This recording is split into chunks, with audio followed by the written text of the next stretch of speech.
des histoires et des vies continuent dans votre région.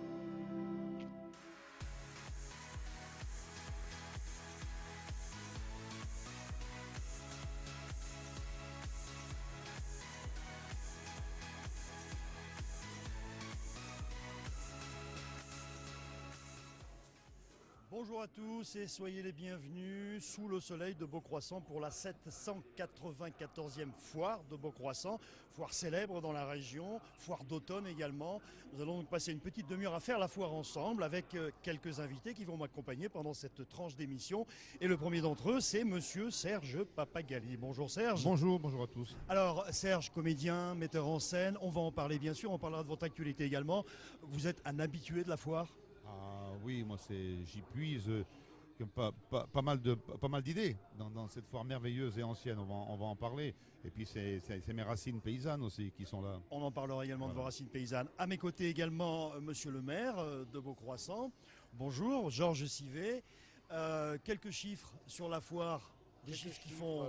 1800 exposants, 35 hectares, 200 exposants de matériel agricole, 700-800 000 visiteurs sur les 3 jours. Et puis à vos côtés, Max Josserand, vous êtes éleveur, vous êtes ce qu'on appelle un maquignon, c'est ça? Le terme est toujours d'actualité? Oui, il est toujours d'actualité, mais il est un peu péjoratif parce que notre profession a quand même évolué un petit peu et je préférerais entendre commerçant en bestiaux puisque on est des commerçants à part entière et avec des activités professionnelles assez pointues, quoi, voilà. D'accord. Alors monsieur le maire, vous nous recevez ici pour cette émission.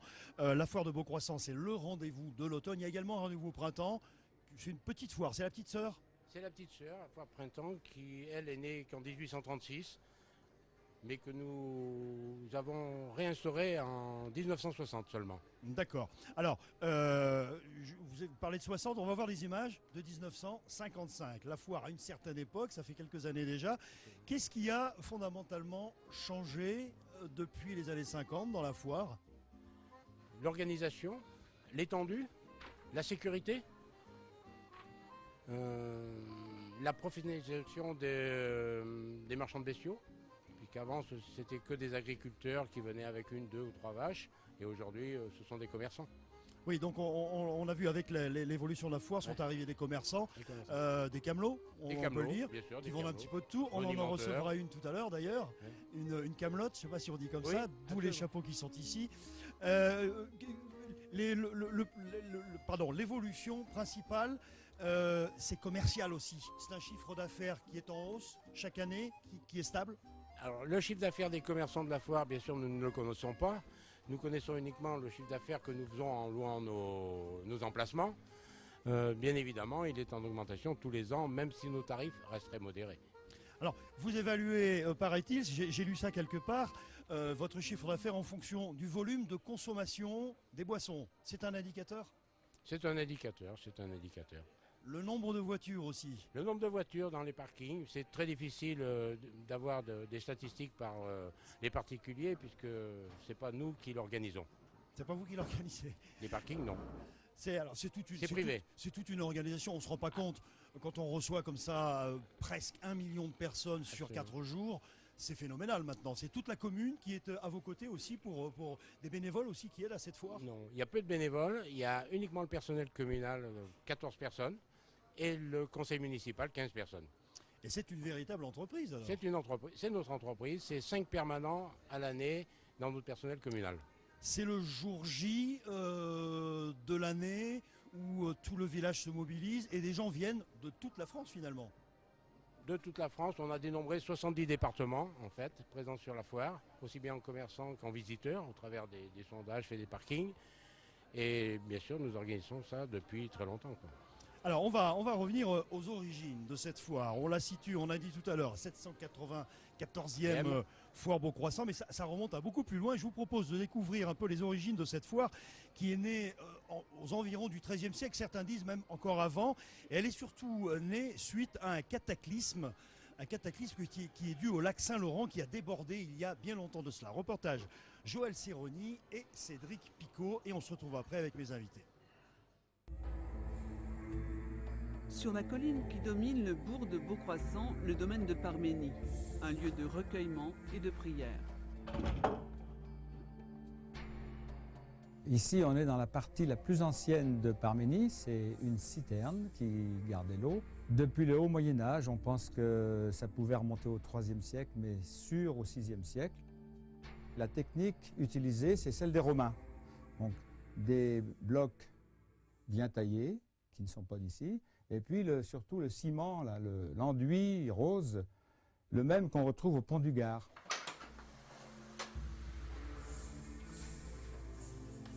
En 515, on sait que ça appartenait à l'évêque de Vienne. Ça a été ruiné plusieurs fois, enfin beaucoup de fois même, et reconstruit à chaque fois. C'est pour ça que nous, on aime bien l'appeler la colline des recommencements. Un lieu de culte dédié à la Sainte Croix qui accueille depuis le Moyen-Âge les pèlerins chaque 14 septembre. Ce jour-là, il y a près de 8 siècles, le jour même de la célébration, Grenoble connaît la plus grande catastrophe de son histoire. Une inondation meurtrière qui va jeter sur les routes des milliers de sans-abri. Les survivants de la catastrophe de Grenoble en 1219, catastrophe qui a eu lieu un 14 septembre, sont venus ici l'année suivante en pèlerinage.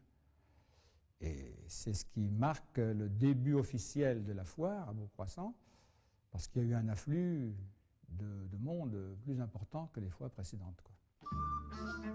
Même si la foire existait probablement avant 1219, c'est la date que l'histoire a retenue.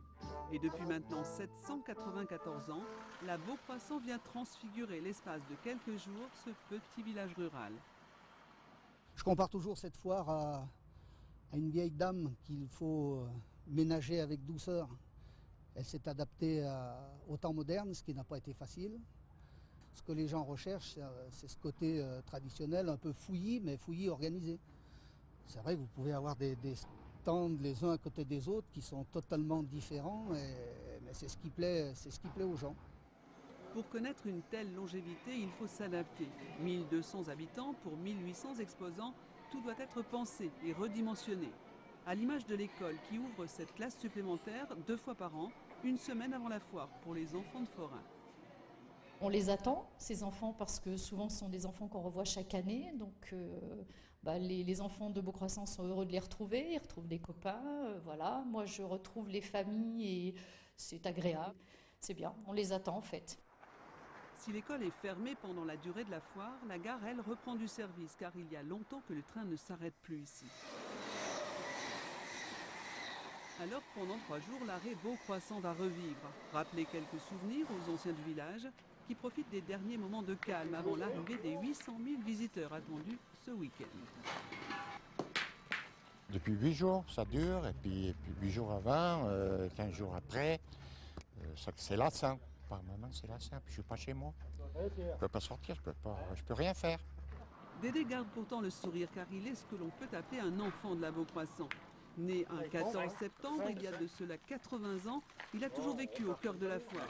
Et comme il le fait chaque année, il soufflera ses bougies encerclées de stands et de caravanes.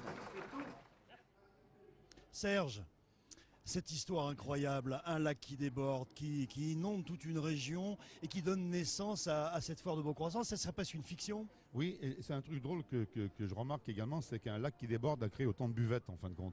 Parce que je crois que c'est ça la réalité, savoir qu'on juge, c'est ça, ça c'est dauphinois ça. Un lac déborde et qu'est-ce que ça se transforme? Il y a des milliers de buvettes qui naissent. Mais c'est ça qui est bien, et qu'on puisse jauger que le thermomètre du nombre de visiteurs, ça soit un petit peu des buvettes, j'ai entendu ça. C'est très bien, ça c'est très dauphinois également. J'ai remarqué ça, moi c'est ça que je capte, vous comprenez? De dire, bon, prochain spectacle, j'en parlerai de ça. L'inondation des buvettes.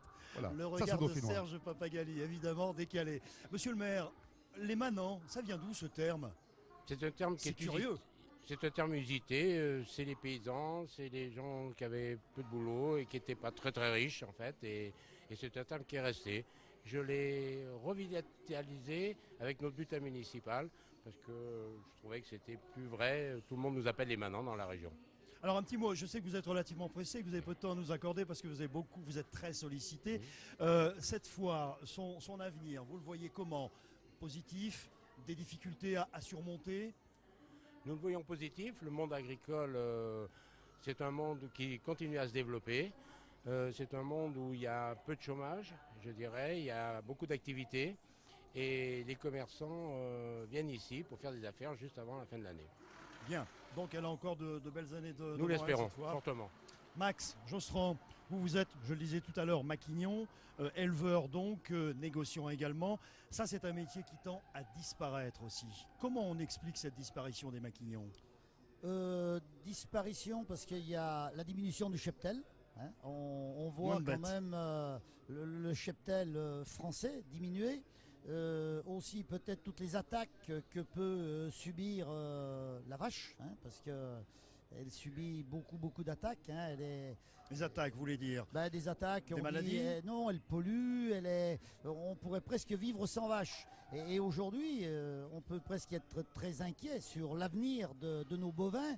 Quand on voit les animaux clonés, on voit de la viande artificielle. Il y a une image que je fais, je dis, il y a 50 ans, sur la Forte Beaucroissant, le paysan était indispensable. Je crois qu'aujourd'hui, il faut qu'on fasse un peu une révolution, et j'en ai parlé un peu avec monsieur le maire avant-hier. Il faut que l'éleveur ou l'agriculteur montre qu'il est indispensable. Et là, je pense qu'il y a de belles cartes à jouer parce qu'il y a un équilibre à préserver, il y a plein de choses qu'on n'a pas exploitées encore dans le monde agricole. C'est une richesse, à mon avis, extraordinaire qu'il faut qu'on exploite. Et monsieur le maire... je trouve à quelques idées qu'on ne dévoilera pas, mais... vous pouvez, hein, c'est le moment jamais. Non, il y a des secrets qu'on ne va pas trahir à la foire, ça c'est comme ça, hein, la parole donnée, on la garde. Hein. Donc il faut voir l'évolution, parce qu'il est vrai que sur la Forte Beaucroissant, c'est vraiment l'image exacte de notre environnement. Et pour nous, pour parler des bovins, quand je dis les bovins diminuent, c'est vrai que je l'ai connu il y a très longtemps, la Forte Beaucroissant, puisque j'ai commencé là, j'avais 4 ans. J'ai quelques années de plus, mais toujours la même envie de venir à la foire, parce que la Forte Beaucroissant doit générer des ondes positives qui nous attirent, puisqu'on adore venir à la Forte Beaucroissant et il se fait plein d'échanges. Et j'ai perdu ce que je voulais dire, mais je pense que l'élevage... On voit l'image aujourd'hui, diminution des bovins, augmentation un peu des chevaux. On a connu une époque, la diminution des chevaux, l'augmentation des bovins. Après-demain, ça sera peut-être autre chose. Vous comprenez, ça peut changer encore, vous avez espoir que ça change. Les circuits courts, toute cette proximité de la nourriture, les locavores, c'est pour vous un espoir aussi que ça prenne plus d'ampleur, ces phénomènes-là? Si les gens prennent conscience de l'importance de l'agriculteur qui est à côté de chez eux, on aura gagné, quoi. Voilà. Au lieu de lui taper dessus, il vaut mieux l'aider en lui achetant ses produits et puis le faire vivre, parce qu'on ne s'imagine pas tout ce qu'il peut y avoir derrière d'ailleurs un élevage de bovins, la biodiversité qui va être là et qui va nous permettre à nous tous de vivre, hein. C'est aussi grave que ça, quoi. Quelle est l'ambiance entre vous, alors du coup, cette disparition d'un métier? Comment vous êtes entre vous? Vous êtes inquiet? Vous discutez de tous ces problèmes? Oui, on en discute parce que ça entraîne aussi, ça peut entraîner des difficultés financières, c'est-à-dire que nous qui vendons de la matière première ou qui commercialisons une matière première qui est le bovin, un de nos gros soucis c'est de dire comment on va être payé, qui va nous payer, comment, c'est le fondamental ça, hein. On dit souvent des fois il y a des salariés qui vont être licenciés dans une entreprise, c'est vrai que c'est triste. Mais dans le métier, si aussi on prend un impayé, ça met notre entreprise en difficulté. Hein. Serge, quand vous voyez ce témoignage, ces inquiétudes, vous réagissez comment? Moi, ça me touche. Moi, mon grand-père était maquignon. Lui, il appelait carrément maquignon. Des fois, il truandait un petit peu les cornes des vaches. Mais ça, c'est autre chose, faut pas le dire. Bon. mais s'il y a longtemps, il y a prescription. Mais ce que je veux dire, ce qui est très drôle, c'est de voir non seulement on a besoin des paysans, des éleveurs, des agriculteurs en général, mais c'est très drôle d'à quel point de voir l'homme tourne en boucle. C'est-à-dire qu'on revient en fin de compte, on redécouvre le bio, on redécouvre des choses que nos grands-parents dans l'après-guerre faisaient naturellement. La proximité, on revient en fait simplement à ce qu'on faisait il y a 50 ans. C'est ça qui est merveilleux. Il y a aussi des torts du côté des agriculteurs et des éleveurs qui ont aussi fait des bêtises, qui n'ont pas toujours tenu leur rang quant à la qualité. Ils ont voulu aussi prospérer et gagner de l'argent. Un peu rapidement peut-être, non? Ça c'est autre chose, bien évidemment. Ce que je veux dire par là, c'est si demain on est nourri que par des gens qui élèvent effectivement, comme en Amérique, 12 000 vaches ou 15 ou 30 000 vaches, ça dépend comment elles sont nourries d'ailleurs. Hein. Si c'est avec de la viande, elles vont devenir folles, on a déjà vu ça. Bon, il vaut peut-être mieux revenir à ce que faisaient nos grands-parents avant, c'est-à-dire à la proximité. Et puis, comment dire, le bio, on dit mais c'est quoi le bio? Le bio c'est quoi? On dit mais c'est comme on faisait en fait, c'est comme on faisait. Ben voilà, le bio c'est des tomes comme ils faisaient dans le temps, comme on mangeait dans la famille de ma femme à Saint-Chef. Voilà. Ah bah oui, ça ne pose pas la question. Alors, bio. On va aller dans l'ambiance justement de ces maquignons, ils sont un peu plus loin.